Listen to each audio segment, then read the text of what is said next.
vous allez bien. Aujourd'hui on se retrouve pour une nouvelle vidéo. Vous l'avez vu au titre, je viens de déménager. J'ai envie de reprendre des bonnes habitudes, une bonne routine. Donc pour tout vous dire, normalement je devrais faire une vidéo face cam pour cette vidéo où je vous explique un peu comment je compte reprendre mes bonnes habitudes, quelles sont mes bonnes habitudes. Au final je me suis dit que j'allais vous prendre en vlog sur tout aujourd'hui. On est samedi 8 février. Je commence cette vidéo, c'est un peu tard. Il est 13h30. En fait ce matin je pensais avoir le temps de filmer mais il s'est passé plein de trucs. On va dire qu'avec mon copain on a fait toutes les choses qu'on devait faire à l'extérieur de la maison ce matin. C'est-à-dire qu'on est allé à la salle, on est allé faire les courses pour la semaine. J'avais des colis Vinted à aller déposer et il nous fallait des filtres d'aquarium à Jardiland. Enfin bref, plein de petites choses histoire de se mettre à jour pour la semaine. Donc là je viens de prendre ma douche, je me suis lavé les cheveux, j'ai changé de shampoing parce que je sais pas pourquoi depuis qu'on a déménagé j'ai les cheveux qui sont jamais propres. C'est vraiment bizarre dit comme ça mais j'ai l'impression qu'ils sont toujours râpeux etc. Du coup je me suis acheté des nouveaux shampoings en grande surface. J'ai pris justement un shampoing pour les cheveux gras. Du coup celui-là c'est le petit Marseillais, c'est pour les cheveux qui regressent vite. Il est équilibrant et purifiant, je pense que ça a fait du bien à mes cheveux. Et ensuite il me faisait de l'œil depuis un moment. J'ai pris la nouvelle gamme de L'Oréal Paris. Donc on a le shampoing et ça c'est un soin que vous laissez poser pendant 5 minutes. Je suis très contente parce qu'ils ont retrouvé un peu leur brillance. Donc bref, c'était le petit aparté cheveux. Cette vidéo va être divisée point par point. Ce que j'ai fait c'est que je me suis posée et j'ai listé les objectifs que j'avais dans ma vie au niveau de ma routine. Donc ça peut être les trucs hyper simples, il n'y a rien de fou mais c'est juste apprendre à aimer son quotidien, à faire en sorte que vous romantisiez votre vie au maximum. Et je me dis que ce genre de vidéo me motive trop sur YouTube justement à prendre des bonnes habitudes dans ma routine. En plus je travaille la moitié de la semaine de chez moi. D'ailleurs une vidéo complète sur ça arrive dimanche prochain, donc si ça vous intéresse n'hésitez pas à vous abonner.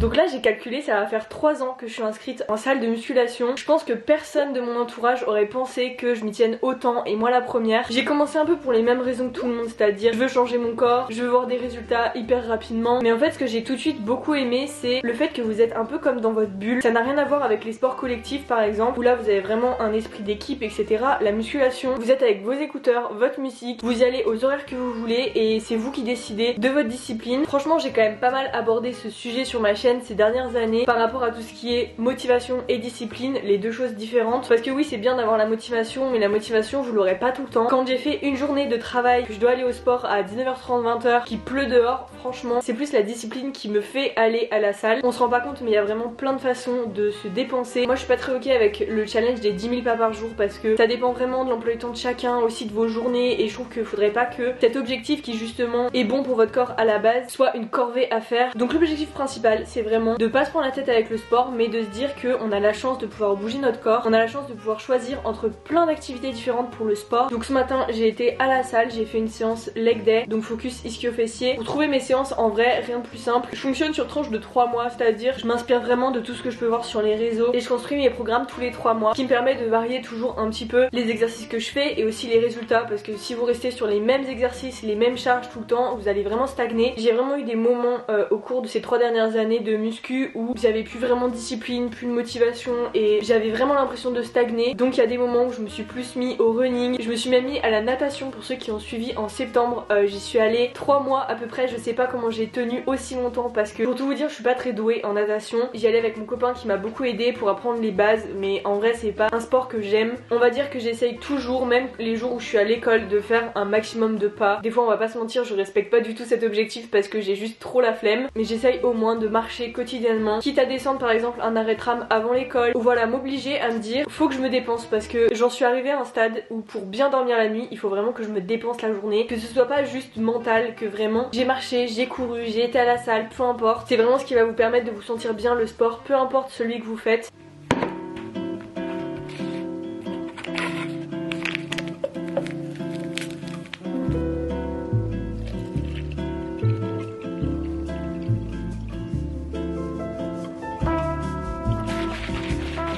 Je ne peux pas faire cette vidéo sans vous dire qu'un de mes principaux objectifs c'est de boire plus d'eau. Et on va dire que j'ai développé quelques petites stratégies au fur et à mesure du temps justement pour remplir cet objectif. Il faut savoir que j'essaye de boire entre 2,5 litres et 3 litres d'eau par jour. Mon premier tip c'est d'abord d'avoir une gourde avec vous tout au long de la journée. Que vous soyez à l'école, au travail, même chez vous. Boire dans une gourde, je trouve que ça fait pas le même effet et vous pouvez vraiment voir votre objectif être atteint au fur et à mesure de la journée. Par exemple si votre gourde fait 1 litre, vous savez qu'il faut en boire 3 au cours de la journée pour remplir cet objectif. Mon deuxième conseil par rapport à ça c'est de me fixer des points dans ma journée. Je me dis à midi il faut que j'ai bu toute ma gourde pour pouvoir la remplir entre midi et 2 et boire le reste l'après-midi. Enfin notamment je fonctionne vraiment comme ça à l'école par exemple. Je sais que toutes les pauses je dois aller remplir ma gourde et ça m'incite toujours à boire plus d'eau. Et puis le troisième conseil bien sûr c'est de boire de l'eau mais aromatisée. C'est tellement plus agréable à boire. Donc là c'est la nouveauté Oli fruits du dragon que j'avais pas eu encore l'occasion de tester et pour être honnête c'est la première fois que je le goûte. Je suis déjà fan de fruits du dragon à la base et aussi de leur gamme énergie sur le site. Donc le combo des deux c'est parfait pour moi. En plus ils m'ont envoyé un petit shaker trop mignon comme ça. C'est vrai que je vous ai déjà parlé d'Oli parce que c'est tout simplement une marque que je consomme tout le temps. Comme je vous l'ai dit ma gamme préférée c'est la gamme énergie parce qu'elle permet vraiment de me rebooster dans la journée. Par exemple après la pause du midi ou avant d'aller au sport. En fait que ce soit dans un shaker ou dans une gourde vous pouvez vraiment emmener votre boisson partout. Ils m'ont envoyé cette gourde mais s'il vous plaît, vous avez 3 gammes chez Oli, une énergie, une hydratation et une iced tea. Il y a des goûts différents à chaque fois donc ça vous permet vraiment de varier un petit peu. Et puis la gamme hydratation j'aime bien la prendre quand je reviens du running et j'ai vraiment besoin d'être hydratée parce que j'ai couru. Donc après un effort physique mais également tout au long de la journée, enfin en fait ça se consomme très facilement. Je sais que par exemple mon copain adore la gamme iced tea. D'ailleurs je l'ai juste ici et j'ai reçu plein d'échantillons que vous pouvez trouver dans les packs découvertes justement pour pouvoir tester les 3 gammes. J'ai oublié de préciser mais bien sûr il n'y a pas de sucre, pas de taurine et c'est des arômes et colorants naturels. Ça reste healthy, c'est pratique parce que vous pouvez les emmener partout. Et puis vous avez des pots comme ça sur le site. Si vous aimez vraiment bien un goût par exemple, vous pouvez l'avoir en plus gros. Donc voilà pour mon conseil sur l'hydratation. En vrai c'est hyper important de s'hydrater, que ce soit pour la récupération musculaire, pour la peau, les cheveux, pour la digestion, pour votre bien-être en général. Je vois vraiment la différence depuis que j'essaye au maximum de boire mes 3 litres d'eau parce que je me rends compte que juste boire dans les repas c'est pas suffisant. Donc merci Oli d'avoir sponsorisé cette vidéo. Dans mon premier appartement, je me souviens que j'étais une grande adepte des meal prep. Donc c'est à dire que le dimanche, vous allez cuire 1 kg de riz, 1 kg de pâtes, vous allez tout mettre dans des tupperwares et ça va vous faire vos lunchs. C'était pas mal, mais en fait je m'emprisonnais trop dans un truc de je mange toujours la même chose, j'innove jamais. J'ai resté dans ma zone de confort et du coup ça m'a grave lassée. Il y a une période du coup où j'ai complètement arrêté de faire ça, sauf que je me rends compte, notamment quand j'habitais en ville, c'était l'application Uber Eats vraiment mon ennemi parce que on était en plein centre-ville, on pouvait se faire livrer tout et n'importe quoi et surtout financièrement, enfin c'est pas possible de manger 3 fois par semaine Uber Eats. Donc maintenant ce que je fais c'est que je fais plus mes courses à l'aveugle. J'essaye de sélectionner des recettes qui me donnent envie. Donc généralement je scroll sur Pinterest, j'enregistre des recettes salées, des recettes sucrées. Et en vrai je cuisine pas énormément mais je fais les choses hyper basiques. Et on se rend compte qu'il y a plein de choses que vous pouvez faire même si vous savez pas cuisiner. Là en ce moment ce que j'adore me faire c'est une base de riz avec de la sauce soja. Et après je mets n'importe quoi. Ça peut être des courgettes, de l'avocat, de la salade. Niveau protéines je peux prendre des falafels, des œufs. Il y a une phrase qui m'avait marqué. Un jour quelqu'un m'a dit l'alimentation et le sport au niveau des résultats ça équivaut à 20% qui vient du sport et 80% qui vient de l'alimentation. Et c'est là où je me suis dit si je veux me sentir bien dans mon corps, bah en fait tout passe par l'alimentation. Si je veux voir des changements physiques liés au sport sur mon corps, il faut que ça passe par l'alimentation. Une fois que j'ai trouvé des petites recettes, des petites combinaisons d'aliments que j'aime bien, je les prends en photo ou je les note. Comme ça je me refais une petite liste de recettes et quand je fais mes menus de la semaine, je liste les aliments pour les courses. Et en fait c'est vachement plus économique de faire ça parce que je sais exactement quel aliment va m'être utile au cours de la semaine. Et en plus ça me permet de limiter, de commander à manger en extérieur. Surtout que j'ai de la chance parce que mon copain cuisine aussi pas mal, donc forcément cuisinant tous les deux c'est beaucoup plus simple de s'y mettre, d'être motivé, d'avoir des idées etc. Forcément une des autres choses que je vais aborder c'est ça, donc le téléphone, le temps d'écran. Je pense qu'on est beaucoup à avoir le même objectif par rapport au temps d'écran. Dites-vous que pendant des années je suis restée à moins de 2 heures par jour sur mon téléphone. Je sais pas comment j'ai fait mais sauf que là ces 6 derniers mois je suis beaucoup plus sur mon téléphone, je suis plus à 4-5 heures. J'ai regardé mon temps d'écran d'ordinateur et là par contre je suis quasiment au double de temps moyen par jour. Mais après il y a l'école, il y a le travail etc. Je suis tout le temps sur mon ordinateur même pour le montage. Le temps d'écran sur ordinateur est pardonné mais par contre sur le téléphone je pense que je peux vraiment réduire et retourner à moins de 2 heures par jour sur mon téléphone. C'est un objectif vraiment, on est tous capables de le faire mais j'ai regardé pas mal de documentaires sur ça justement, sur tout ce qui est dopamine etc. Donc ce serait hyper intéressant que je fasse une vidéo sur un peu une digital détox et rechercher de la dopamine autre part que sur le téléphone et sur les réseaux sociaux. J'ai envie de dire on a tous une vie à vivre que regarder son téléphone par exemple. Donc moi forcément je vous invite à lire plus que ce que vous consommez sur les réseaux. En ce moment je suis en train de lire La Femme de ménage, enfin en fait depuis hier je l'ai quasiment fini. Concernant la lecture c'est vrai que j'ai toute une série dédiée de vidéos à ça sur ma chaîne YouTube. C'est pause lecture donc c'est plusieurs jeudis par mois. Donc si jamais vous voulez aller voir les vidéos où je parle plus de romance, n'hésitez pas. En plus vraiment j'adore tous vos commentaires. Dans cette vidéo du coup j'ai pas envie de vous parler simplement de livres de romance que je peux vous conseiller etc. Enfin autant aller voir pause lecture. Donc je me suis dit que j'allais vous parler plus de développement personnel puisque j'ai pas encore abordé le sujet sur pause lecture lecture justement. Donc on a des petits livres juste ici. En premier, vraiment mon préféré de tous les temps, c'est Un rien peut tout changer. Je pense que ça se voit, qui m'a beaucoup plu. Je l'ai annoté, je l'ai fait lire à Mélanie, mon copain. Je vous conseille à 1000%. Il va vraiment se centrer autour des bonnes habitudes à adopter selon vous. Ça m'a fait pas mal de déclics aussi par rapport à l'environnement dans lequel j'associe des choses. Par exemple, pourquoi on ne travaille pas dans son lit, pourquoi on ne travaille pas dans son canapé. Vraiment bien dissocier les endroits de votre maison par rapport à telle ou telle habitude. Moi, il me permet vraiment de garder la motivation dans les périodes un peu down ou quoi. J'hésite pas à relire des passages. Je trouve que c'est formulé d'une façon assez percutante. Donc voilà, franchement c'est une belle brique, mais je vous jure que ça se lit assez facilement, c'est pas trop compliqué. Ensuite bien évidemment on a Miracle Morning. Je vous ai déjà fait une vidéo complète sur je me lève à 5 h pendant une semaine. Je vous la mets dans le petit, c'est une vidéo qui vous avait pas mal plu. J'avais essayé d'aller à la salle le matin etc. Enfin bref, lui pareil, en coup de down il faut le relire parce que je l'ai lu au moins 4 ou 5 fois dans ma vie. Pareil il est annoté et ce que j'aime bien c'est que je peux vraiment revenir sur certaines notions ou sur des points en particulier pour me motiver à me lever le matin, à pas appuyer juste bêtement sur le bouton répéter de mon téléphone. Il va vraiment vous donner des clés pour pas être du matin, parce qu'en soi si vous n'êtes pas du matin c'est ok aussi. Justement tout le monde devrait le lire pour un petit boost d'énergie, donc voilà, vraiment à lire. Ensuite on a Réfléchissez et devenez riche. Je vous ai fait un peu mon top 3 de livres de développement personnel que je vous conseille. Celui-là hyper bien, il va vraiment se centrer du coup par rapport au titre, donc par rapport à l'argent. Je trouve qu'il éduque pas mal sur le sujet et encore une fois c'est pas expliqué trop difficilement, enfin c'est simple à lire. Et ensuite j'avais envie de vous partager mon prochain livre de développement personnel, c'est Les 7 habitudes de ceux qui réalisent tout ce qu'ils entreprennent. Je me suis dit que ce serait pas mal à caler dans cette vidéo parce qu'on parle d'habitude. Donc voilà, pareil c'est un beau bébé hein. Il y a pas mal de pages. C'est la maman de mon copain qui me l'a prêté. Ça va pas m'empêcher de la noter, au contraire elle m'a acheté des post-it pour. Bref, donc tout ça pour dire que la lecture ça peut vraiment être votre meilleur ami pour lutter contre les écrans. Je dis pas du tout que c'est mal et qu'il faut diaboliser ça. On est tous sur Netflix le soir après une journée de travail, enfin c'est totalement ok. C'est juste que ça peut tellement nous enfermer dans quelque chose de négatif d'être collé à notre téléphone tout le temps. Et la vraie question que je me pose c'est est-ce que ça nous est vraiment utile et est-ce que ça nous rend plus heureux aussi surtout. C'est un peu comme tout, il faut juste que ce soit modéré, que ce soit pas à l'extrême, mais encore une fois c'est pour tout. D'ailleurs là je vais aller finir ce livre, il me reste tout pile 100 pages, comme ça je pourrais remplir mon carnet de lecture.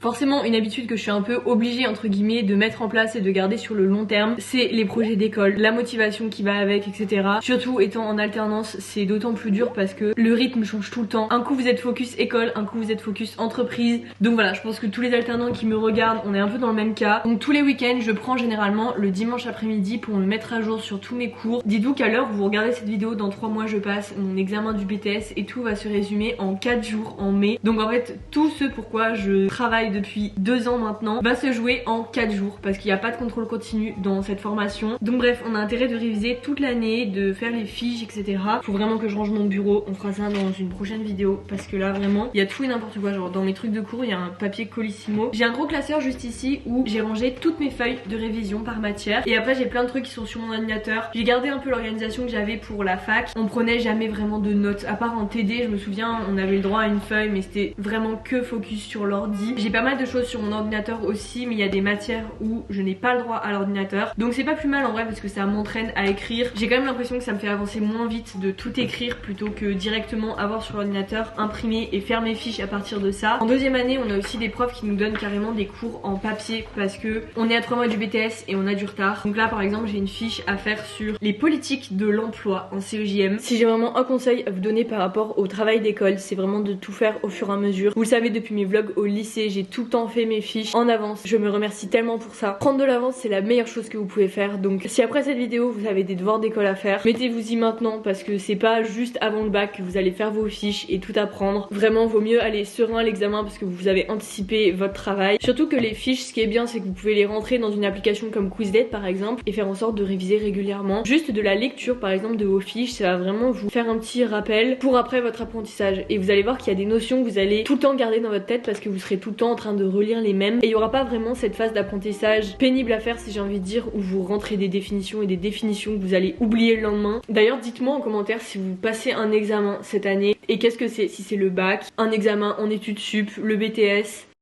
On est un petit peu plus tard, je me suis fait une boisson chaude. Je sais pas si vous connaissez mais ça c'est super bon. C'est du chai latte épicé, donc c'est typiquement ce que je prenais au Columbus, qui est juste à côté de mon école d'ailleurs, mais du coup je peux le faire chez moi. Donc les petites boissons comme ça c'est trop cool. Surtout qu'il fait assez froid là, on a allumé le poêle. Du coup j'ai avancé sur mes projets d'école. J'ai aussi commencé le montage de cette vidéo parce qu'elle sort demain. Je me suis un peu mal organisée dans mes contenus cette semaine, mais du coup voilà, ce que vous allez voir demain du coup c'est vraiment ce que j'ai filmé hier, donc aujourd'hui. C'est quasiment du contenu instantané à ce stade. Je vais me poser un peu parce que je sens que mes règles arrivent et après j'aimerais bien faire un petit ménage de la maison pour être tranquille demain. Demain j'aimerais plus passer du temps en famille, donc j'ai envie de faire les choses que j'ai à faire aujourd'hui. Comme ça c'est fait, comme par exemple les devoirs, le ménage. Donc là mon plan c'est de regarder Vampire Diaries et on fera un peu de ménage après parce que c'est le prochain plan des bonnes habitudes à prendre. L'environnement influe énormément sur votre état d'esprit et votre productivité. Je suis assez maniaque, je pense que mon entourage pourra le confirmer. J'aime bien quand tout est impeccable, quand tout est rangé, et là c'est pas le cas. J'ai un peu laissé traîner des trucs cette semaine. Le week-end c'est un peu le reset. Je pense qu'on est beaucoup dans ce cas là, donc ce sera l'occasion de tout remettre en ordre avant lundi.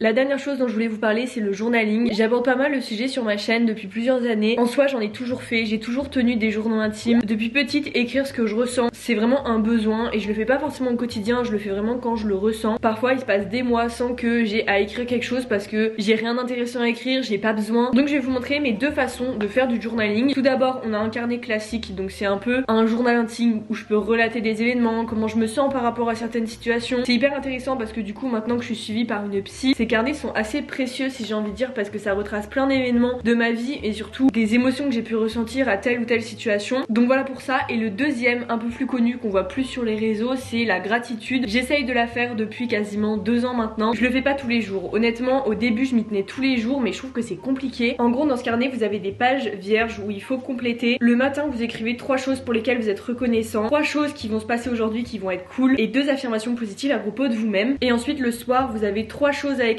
qui se sont passées d'incroyables aujourd'hui et vous avez une question: comment j'aurais pu rendre cette journée meilleure. Je trouve que c'est hyper intéressant comme travail d'introspection. Ça vous permet vraiment de faire le vide dans votre tête et de se concentrer aussi sur le positif parce que vraiment il y a des journées on a envie de rester dans le négatif et je pense que c'est ok. Je pense que le faire 3 fois par semaine c'est l'idéal. Tous les jours je trouve que c'est un peu répétitif. Il y avait des périodes où vraiment je le faisais au quotidien et je me perdais un peu dans ce que je disais et puis je ressentais les bienfaits mais que au début. Donc je pense que ponctuellement c'est le mieux. De toute façon pour commencer le journaling très simple, faites au feeling, faites selon vous, mais je vous jure que écrire ce que vous ressentez ou alors des petites anecdotes de votre vie qui se passent, ça vaudra de l'or pour votre futur vous. Un truc tout bête, chaque année je m'écris une lettre, j'écris une lettre à l'année 2022, 2023, 2024. Je pose sur le papier tout ce que j'aurais aimé dire si l'année en question avait été une vraie personne. Je lui dis les choses pour lesquelles j'ai été reconnaissante, ce que cette année m'a apporté, ce qu'elle m'a permis de devenir, etc.